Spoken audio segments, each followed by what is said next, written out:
is Guo Wengui. Guo is a self-proclaimed dissident from China. But he's now a wanted man in his homeland. The charges he's facing are very He is charged with serious. fraud and money laundering, and as CBS 2's Alicia Reed explains. Controversial Chinese billionaire Guo Beijing Wengui is seeking his arrest. Guo Wengui is also known as Miles Guo. In the public eye, this name may be accused of being a criminal, but Miles also has tremendous support for his innocence. Free Miles Guo! How did a Chinese tycoon end up in a U.S. jail without bail? Why is he the eyesore of both the U.S. and Chinese governments? I think you are potentially China's #1 enemy. The government, not the people. Some say he's a hero, others a villain. Or could he be a victim, a designer, or a rapper?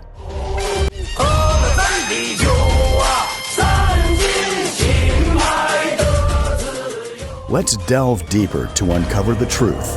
Who is Miles Guo?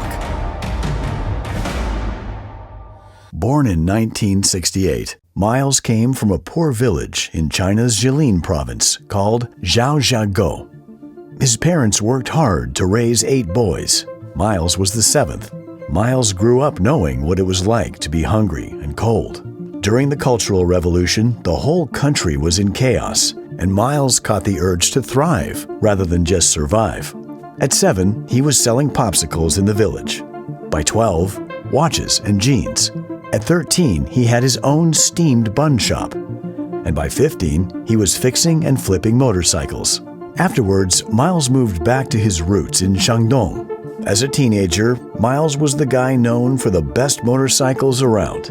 In 1985, he met the woman who'd become his wife, and soon they started a family. During this time, Miles's youngest brother remained by his side. Miles's elder siblings found themselves in respectable professions as well, ranging from teaching to law enforcement and military service, accompanying him on their journey towards a gradually improving and happier life. But in 1989, everything changed. That year, China was in turmoil. Students took to the streets of Beijing, demanding democracy and freedom. Going to march. 10 minutes clear. Why? I think this is my duty. Feeling the pull to support the cause, Miles sold his motorcycle and gave all his cash to the student protesters. But the government wasn't just cracking down on the protesters. They went after anyone who supported them, including those who donated money.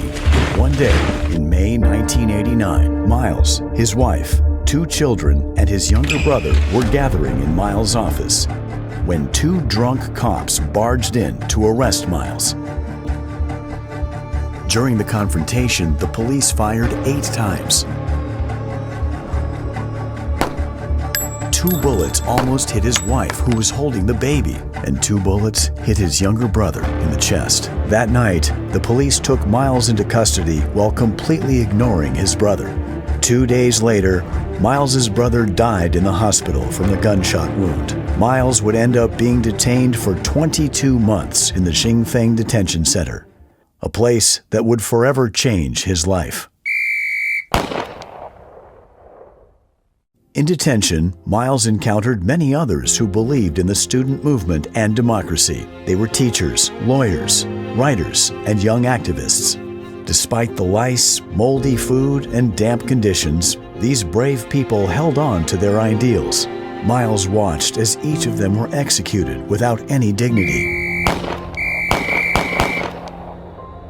The sorrow of losing family, enduring unjust imprisonment, and spending 22 months in confinement, watching innocent, like-minded intellectual mentors put to a cruel death, ignited within Miles a new life purpose.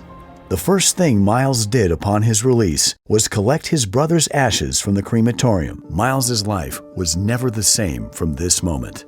In the 1990s, following the new direction in China's policies, business opportunities could be found anywhere. With all his possessions confiscated from previous imprisonment, Miles had to start from scratch. His first gig involved carrying fuel savers by train from Beijing to Harbin, a job not for the faint-hearted. But it paid off. With the earnings and some new friends, he moved his family to Changzhou. There, he co-founded a wooden furniture factory. During this period, Miles met Mr. He, who was introduced by his cellmate in Xingfang Detention Center. Mr. He, a friend and mentor, is a seasoned Beijinger, much older than Miles, and comes from a family with a strong scholarly background. Mr. He was profoundly inspired by Miles's spirit and firmly believes that he is destined to make a significant impact. Before long, Mr. He introduced Miles to a relative who was living in Hong Kong, Ms. Xia Ping.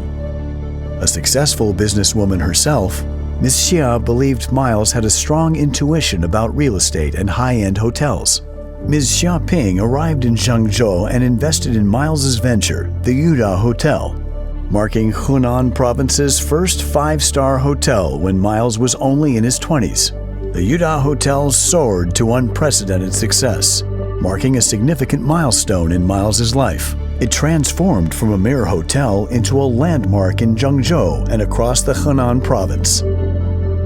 Along this path of success, as Miles expanded his network and met numerous businessmen and politicians, he never forgot the vow he made in front of his brother's urn. In 1998, Miles and his family moved to Beijing. By then, Miles had risen to become a wealthy magnate, owning multiple homes in the most exclusive parts of Beijing, driving the finest cars, and wearing the most luxurious clothes.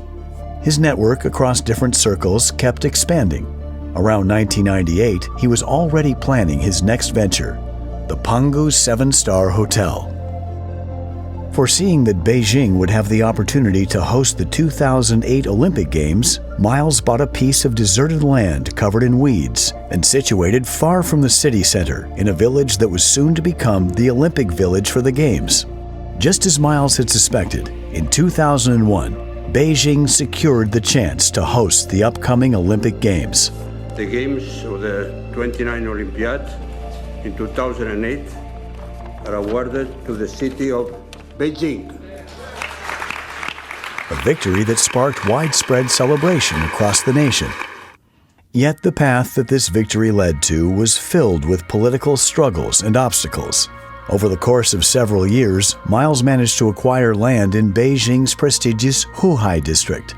Here, he constructed a courtyard house as a gift for his mother's 70th birthday. This district is renowned for its historical significance, housing residences of former royalty and current elites. Unfortunately, they viewed Miles as an outsider, branding him as new money and someone who didn't belong in their social circle.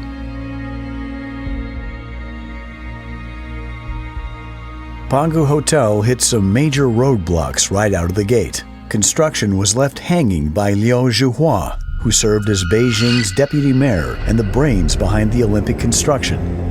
Liu was the first to flex his muscles with his shady agenda to get his hands on this great piece of land, all to please one of his lovers. In 2003, Pangu fell victim to confiscation. Miles reported Liu Zhuhua's misconduct with video evidence to the authorities, leading to Liu Zhuhua's arrest. Pangu was then unsealed and returned to Miles. It seemed like Miles had won, but behind the scenes, Liu Zhuhua and his crew were plotting their revenge. When completed in 2008, Pangu Hotel outshone even the Yuda Hotel with its remarkable achievements. It brought great honor to China during the Beijing Olympics, earning admiration from numerous foreign media outlets and celebrities. This period marked the golden age for Miles and his family. It was also during this time that Miles's network extended far beyond China, with celebrities from various countries gathering at his Pangu residence. By this time, he and his family business had already become renowned on the Huron Rich List in China, with private jets, hundreds of cars, millions of pieces of antique furniture, and countless designer clothes. However, amid all the fame and fortune, Miles never forgot his original mission and goals.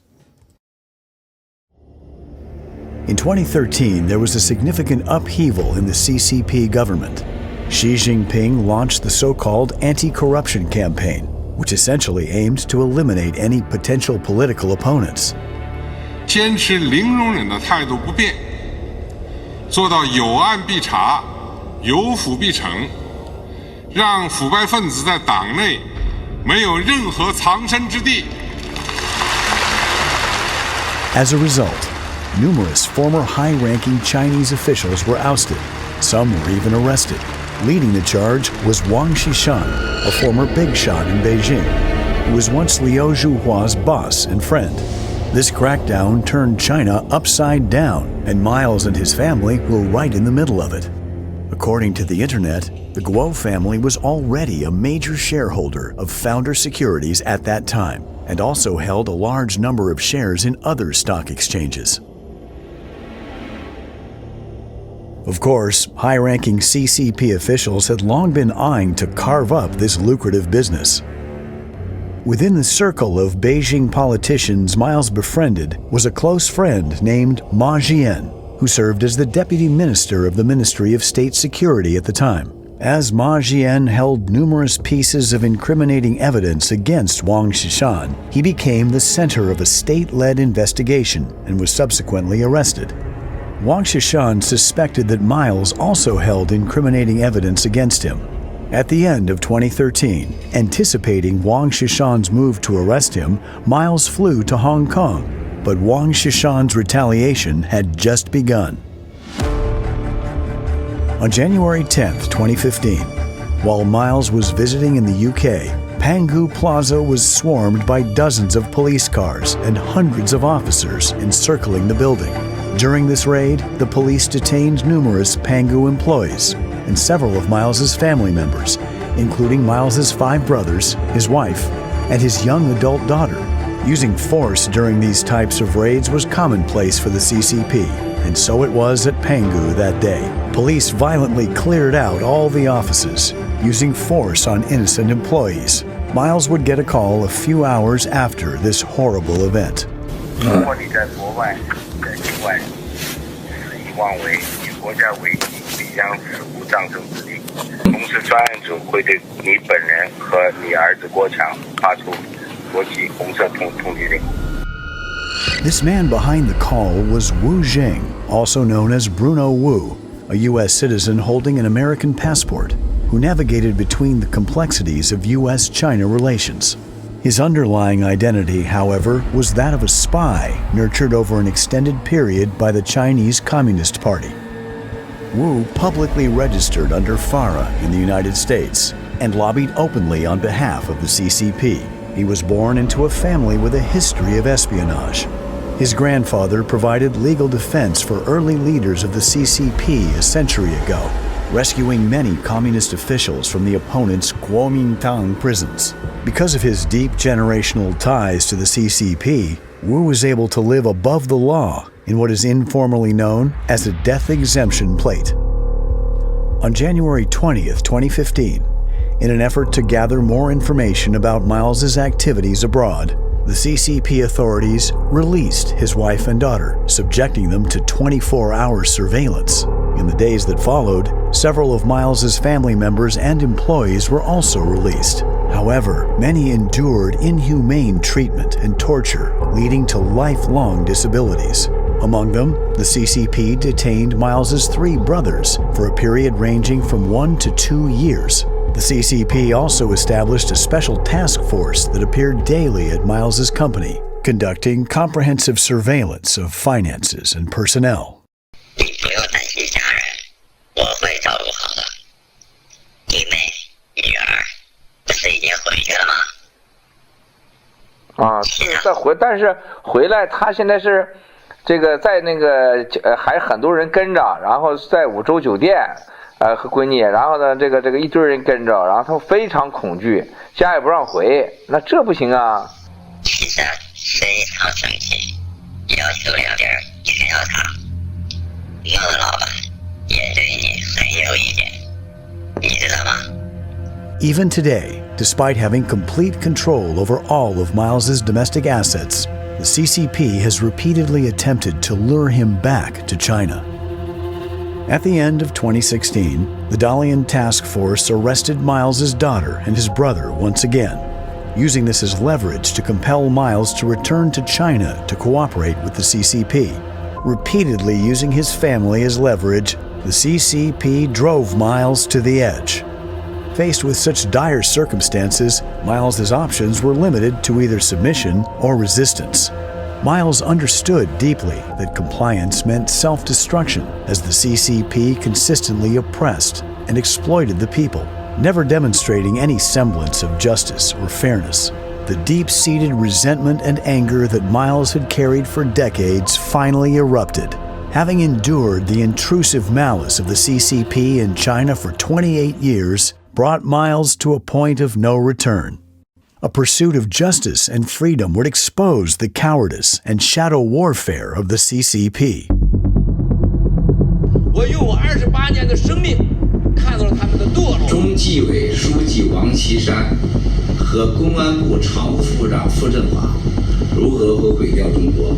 不能是真正的腐败者去所谓就反腐，那可能是真反腐吗？郭文贵就是一面镜子，不但照妖还照假，真的假不了，假的真不了，一切都是刚开始。谢谢。我不是什么神秘。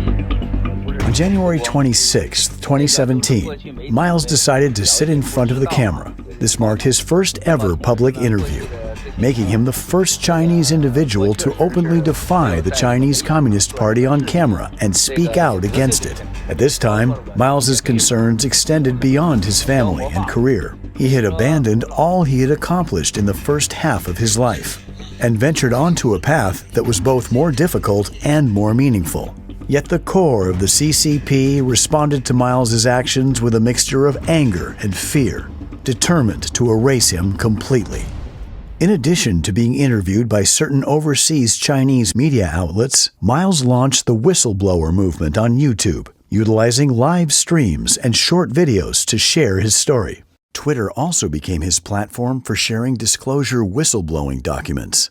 However, the CCP's efforts to suppress Miles had already reached the United States. In April 2017, his Twitter account faced its first temporary suspension, even though Miles had already amassed a considerable number of followers. On April 17, 2017, the CCP issued a red notice against Miles in an attempt to discredit him globally. In comparison to the scarce coverage of Miles's revelations, this news was extensively broadcast by major media outlets in China. 2 days later, the Voice of America interview was abruptly terminated by the host due to Miles's attempt to disclose information about the Wang Xishan family and Hainan Airlines. This marked the first instance of a broadcast interruption since VOA began airing in 1942. The host verified in subsequent interviews that they had been instructed by senior CCP officials to abruptly terminate the program. The former senior CCP official, Liu Yanpeng, repeatedly sought to arrange another meeting with Miles in an attempt to achieve reconciliation. He tried to persuade Miles to cease his public revelations by appealing to his and Miles's personal relationship and emphasizing national security concerns. As a CCP representative, Liu Yanpeng also promised to release his family and employees. 这个郭美和他母亲，他们娘俩就要到里头去团聚了。我们也营造点好的氛围。大家都冷静一下。你要敢跟我拍胸脯，说从5月3号，从明天开始，你就不发生了。我今天夜里边我不睡觉，我去一家一家去跑去，我也能保证明天开始，这边也什么声音都没有。While it may seem like Liu was acting in good faith, this would prove to be the brewing of a deceitful scheme. In May 2017, Miles's family and Liu, along with CCP officials, flew from Beijing to New York. Little did Liu know that the scheme he and 3 other CCP operatives devised to secretly arrest Miles had already come under surveillance by the U.S. government. On May 24th, Liu and 3 other CCP operatives were stopped by the FBI on their way to Washington, where they were informed that they had violated U.S. laws. Despite the fact that the CCP was instructed not to meet Miles again and were given 48 hours to leave the United States, they did not comply. Liu contacted Miles and arranged to meet again the following day. Soon after their meeting, Liu hurriedly left for the airport. Upon their arrival at the airport, the FBI seized all of their electronic devices. The FBI also reached out to Miles to inquire about his situation. Due to the FBI's intervention, Miles's wife and daughter were able to remain in the United States.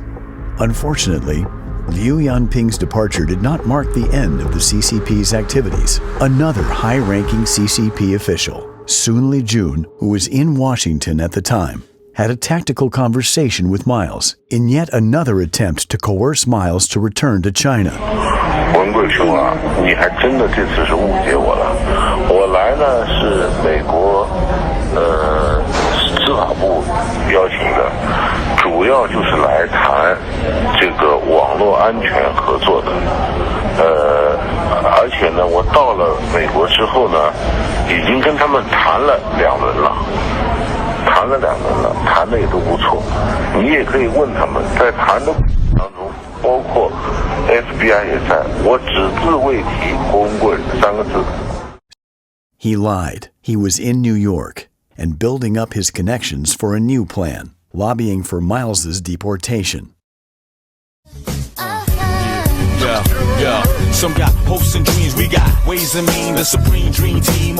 Pras Michel, a former member of the popular American hip-hop group The Fugees, has been convicted of more than 10 crimes by the District Court of Columbia, Washington, D.C. He was engaged in illicit lobbying for the CCP with his personal attorney Higginbotham, who was also holding a position as a senior congressional affairs official at the DOJ. He not only participated in the many attempts to deport Miles, earning millions, but also assisted Joe Low in money laundering activities in the United States. On May 8, 2017, Joe Low, Pras Michel, and Elliot Broidy, Deputy Finance Chairman of the Republican National Committee at the time, flew to Shenzhen together, where they spent the entire day in discussions with Sun Lijun, the then Vice Minister of Public Security, who had been waiting for them at the Four Seasons Hotel. In June 2017, Elliot Broidy sought the assistance of RNC's Finance Chairman Stephen Wynn to facilitate the deportation of Miles. Due to Miles's visa nearing expiration at the time, Broidy hoped that Wynn could help prevent Miles from obtaining a new visa. Wynn personally relayed information about Miles during a private dinner with President Trump at the White House. Wynn later informed Broidy that the State Department was examining the matter. However, Trump ended up shelving the deportation of Miles. Broidy received millions of dollars for his lobbying efforts during this campaign, while Steve Wynn secured a license for a casino in Macau.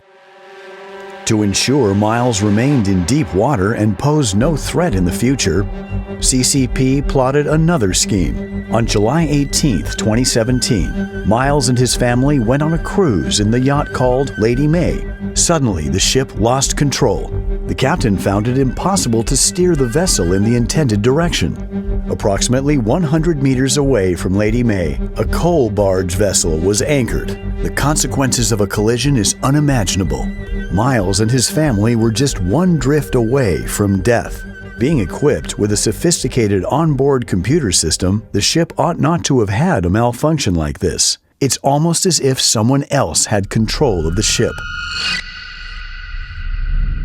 On September 6, 2017, Miles submitted a political asylum application to the United States Immigration and Customs Enforcement. The CCP, as expected, attempted to obstruct the submission of the asylum application. On September 12th, hackers affiliated with the CCP military launched an attack on the law firm representing Miles in his asylum case. They compromised all network devices and machines and seized numerous pieces of information related to Miles.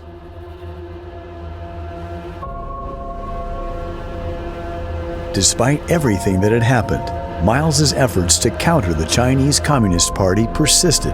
By this time, Miles had already gained significant influence. October 2017, Miles was invited to give a speech at the Hudson Institute, a U.S. think tank based in Washington, D.C., to disclose more information about high-ranking CCP officials and their ties to Hainan Airlines. The speech was scheduled on October 4th. However, just a day before the event, Miles was informed that the speech had been postponed, that is, effectively canceled. The organizers offered different explanations for the cancellation multiple times, but eventually admitted it was because of threats from within the Chinese Communist Party.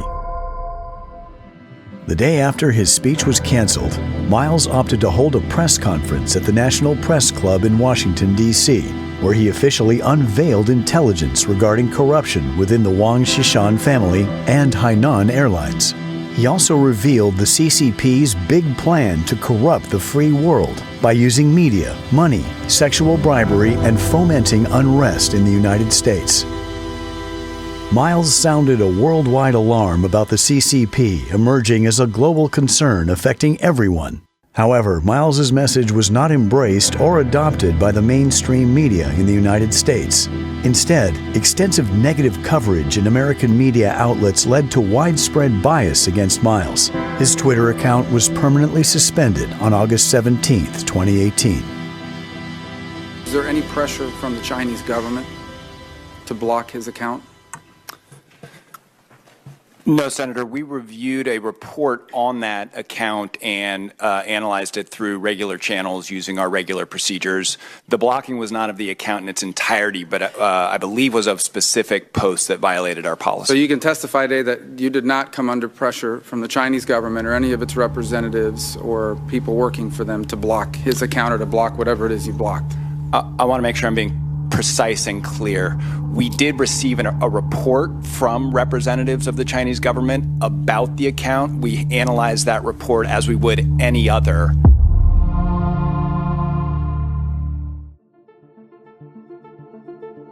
Despite attempts to silence him, Miles's voice echoes, unaffected by the closure of social media accounts and rejection by mainstream journalism. Miles isn't fighting alone. He's supported by millions of Zhanyo, which means the fellow fighters, who have forged a formidable alliance.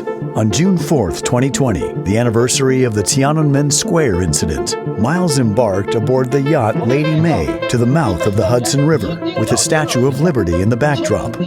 Here, they announced to the world the establishment of the new federal state of China. 我们要在这个世界上用我的鲜血来捍卫我们追求的法治、自由、有尊严、有体面的中国。 This marked the realization of a long-held dream for every Zhanyo, the fellow fighters. They finally had their own alliance, the new federal state of China.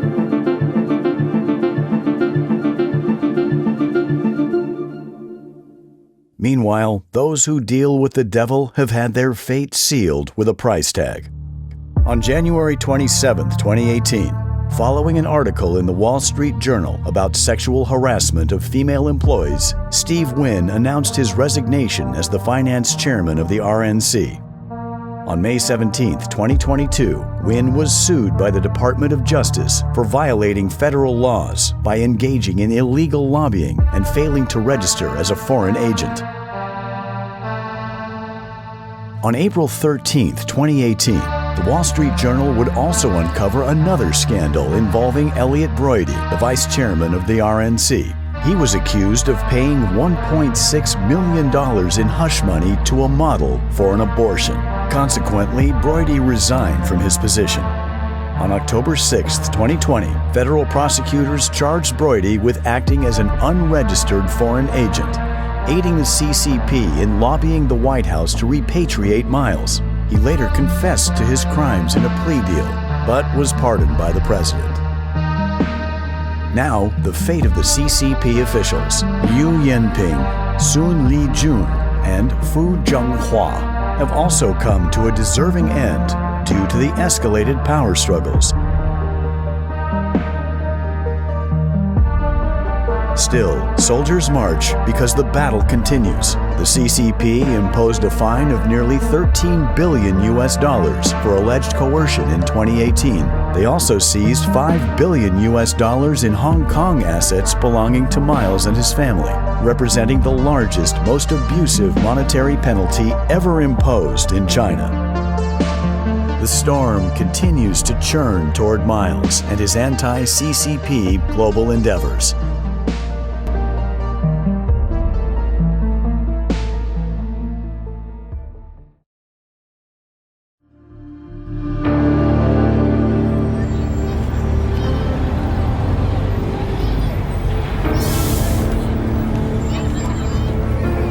That's a story for another time.